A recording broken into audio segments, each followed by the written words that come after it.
Good morning everyone, welcome back to my another blog. कैसे हैं आप लोग? ईश्वर से मेरी प्रार्थना आप सभी स्वस्थ और खुशहाल रहें। तो ये ब्लॉग है 14 अप्रैल की और दिन है ट्यूसडे का, और आज है सतुवान। बिहार के तरफ ये पर्व मनाया जाता है हर साल 14 अप्रैल को। एक्चुअली में आज के दिन 14 अप्रैल के दिन अलग अलग स्टेट में अलग अलग तरीके से इस पर्व को मनाया जाता है। बिहार में सतुवान के नाम से मनाया जाता है, पंजाब में आज ही के दिन बैसाखी सेलिब्रेट किया जाता है, और बंगाली समुदाय के लोग इसे पोइला बैसाख के नाम से मनाते हैं। और भी बहुत सारे स्टेट में अलग अलग नाम से इस फेस्टिवल को सेलिब्रेट किया जाता है। तो मैं बिहार से बिलोंग करती हूँ, रहती झारखंड में हूँ, लेकिन हाँ, मेरा ससुराल मायका दोनों बिहार के तरफ है। तो हमारे में आज के दिन को सतुवान के नाम से सेलिब्रेट किया जाता है, और आज ही के दिन मतलब 14 अप्रैल से ही हम आम खाना स्टार्ट करते हैं और साथ में खाते हैं सत्तू। इसके पीछे कुछ रीज़न है, कुछ साइंटिफिक रीज़न है। तो पहले के लोग तो साइंटिफिक रीज़न उतना नहीं समझ पाते थे, तो इसलिए उन्होंने इस बात को परंपरा बना दिया। क्योंकि पहले के लोग भले उतने पढ़े लिखे नहीं थे, लेकिन हाँ, उन्हें इस बात की जानकारी थी कि किस मौसम में किस चीज़ को और कब स्टार्ट करना चाहिए खाना, तो हमारे बॉडी के लिए वो अच्छा होता है। तो चलिए, आज के इस ब्लॉग में मैं सतुवान पर्व का जो हमारा नियम होता है वही शेयर कर रही हूँ, क्या हम खाते हैं, और साथ में शेयर करूँगी उससे रिलेटेड कुछ बातें जो हमारे बिहार के तरफ फॉलो की जाती है। तो यहाँ मैं चटनी बना रही हूँ सबसे पहले। तो आज के दिन जैसे बताई कि हम आम खाना स्टार्ट करते हैं, तो कच्चे आम और पुदीने की चटनी बना रही हूँ उसमें। तो मैं एक आम ली हूँ और साथ में ली हूँ लहसुन की कुछ कलियाँ, कुछ हरा मिर्च और कुछ लाल मिर्च।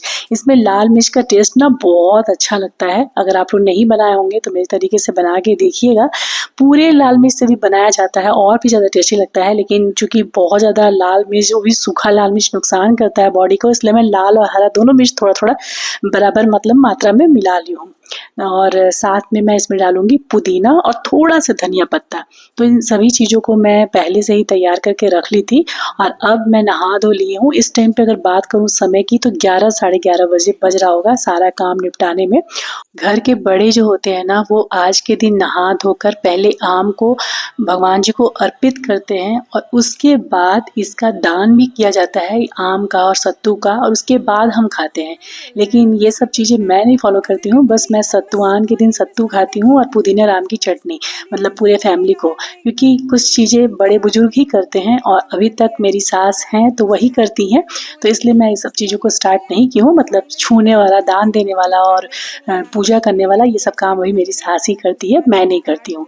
तो बस यहाँ पर मैं वही चटनी बनाने की तैयारी कर रही हूँ। तो चटनी बिल्कुल सेम प्रोसेस से बना है, बस इसमें एक्स्ट्रा मैं जो डाली हूँ वही बता दे रही हूँ आप लोग को। फिर से एक बार, आम डाली हूँ एक पूरा गोटा आम, और साथ में मैं इसमें एक्स्ट्रा में डाली हूँ सूखी लाल मिर्च। इससे इसका टेस्ट बहुत ज़्यादा बढ़ जाता है। आम की चटनी में अगर आप सूखी लाल मिर्च डालिएगा ना, तो बहुत टेस्ट बढ़ जाता है। और बस नमक और थोड़ा सा चाट मसाला, थोड़ा सा काला नमक और थोड़ा सा सरसों तेल, बस यही डालती हूँ और चटनी रेडी हो जाती है। इसमें अलग से नींबू वगैरह या दही वगैरह डालने की कोई नीड नहीं होती है। तो चलिए, अब बात कर लेते हैं मेरी एक फ्रेंड के कमेंट की। उन्होंने एक बार पूछा था, जब मैं बोली थी कि 14 अप्रैल के दिन से ही आम खाना क्यों स्टार्ट करते हैं, ऐसा आपने क्यों कहा?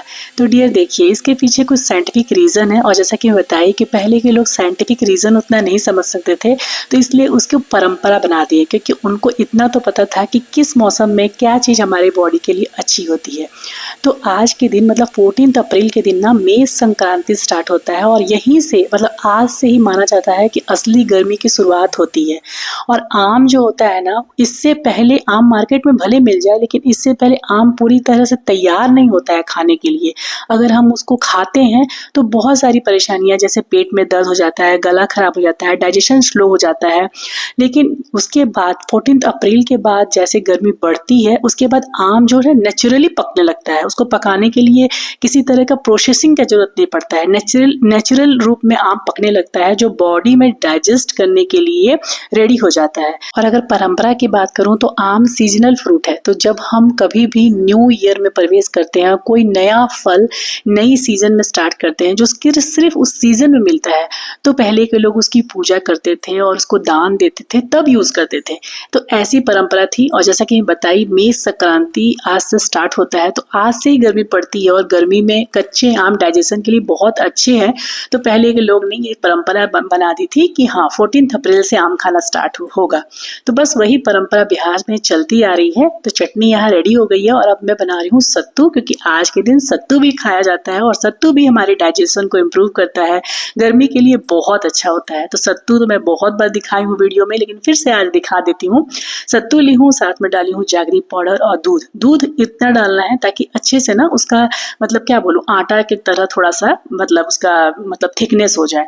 अच्छा, 14 अप्रैल को हम आम खाना की शुरुआत तो करते ही हैं, साथ साथ हम सत्तू भी खाते हैं और सत्तुआन के नाम से इस पर्व को मनाया जाता है। तो सत्तू क्या करता है, सत्तू भी हमारे शरीर को ठंडा रखता है, लू से बचाता है, हमारे पेट को हल्का रखता है, गर्मी के लिए बहुत अच्छा है। और एक खास बात, इसी समय चना की भी नई फसल आती है जिससे सत्तू बनता है। आप सभी जानते हैं कि काले चने से ही सत्तू बनाया जाता है, उसे भून कर और पीस कर। तो इसी समय चने की भी नई फसल आती है जिससे सत्तू बनता है। तो कहने का मतलब यह है कि सतुआन का पर्व मतलब नई फसल का पहला सेवन, नई फसल में चाहे वो आम हो या चने का सत्तू। तो अगर सिंपल शब्दों में बोलूं तो सतुआन सिर्फ त्योहार ही नहीं है, बल्कि ये बॉडी को गर्मी के लिए रेडी करने का एक देसी तरीका है।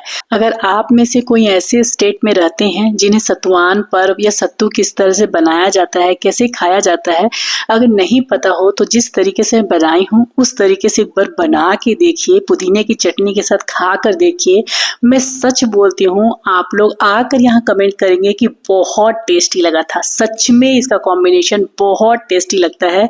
मतलब आम और पुदीने की चटनी के साथ ये सत्तू, मतलब क्या बताऊं, इसके बाद और कुछ नहीं है, बहुत अच्छा रहता है। और सच तो ये है कि हेल्दी भी है, लेकिन हाँ, हेल्दी होने का मतलब ये नहीं है कि इसकी ओवर ईटिंग की जाए। सत्तू में कैलोरी भी ज्यादा होता है, तो अगर आप वेट लॉस के लिए खा रहे हैं तो थोड़े से पोषण का और समय का ध्यान रखना होगा और वीक में एक बार चल सकता है। बाकी ये हेल्थ की दृष्टि से बहुत अच्छा है, गर्मियों में लू से बचाएगा और जिन्हें मीठे की क्रेविंग होती है ना, उनके लिए तो सुपर्ब है। तो डियर, आज के इस ब्लॉग को मैं इतना ही शेयर कर पाई हूँ। मैं जानती हूँ कि ये ब्लॉग बहुत छोटा है, लेकिन हाँ, उसके बाद से जो भी ब्लॉग आएंगे ना, उसमें मैं पूरे दिन की डाइट रूटीन आप सभी से शेयर करूंगी। वैसे भी ये मेरा ब्रंच था। आज के दिन हम नहा धोकर सबसे पहले सत्तू ही मुंह में डालते हैं, तो इससे पहले मैं कुछ भी नहीं ली थी। हाँ, सत्तू खाने के बाद मैं आधे घंटे 1 घंटे के बाद थोड़ी सी चाय पी थी और 3 से 4 बजे के बीच में मैं तरबूज खाई थी। उसके बाद फिर डायरेक्ट मैं 7 बजे तक डिनर ली थी। तो चलिए डियर, इसी के साथ इस ब्लॉग को यही अंत करती हूँ। ब्लॉग पसंद आए तो एक लाइक जरूर कीजिएगा। चैनल पर नए होंगे तो हो सके तो मेरे चैनल को जरूर से जरूर सब्सक्राइब कर दीजिएगा और अपने प्यारे प्यारे कमेंट से मुझे अपना प्यारा सपोर्ट देते रहिएगा। मिलूंगी फिर नेक्स्ट ब्लॉग में, तब तक के लिए बाय बाय, टेक केयर, जय माता दी।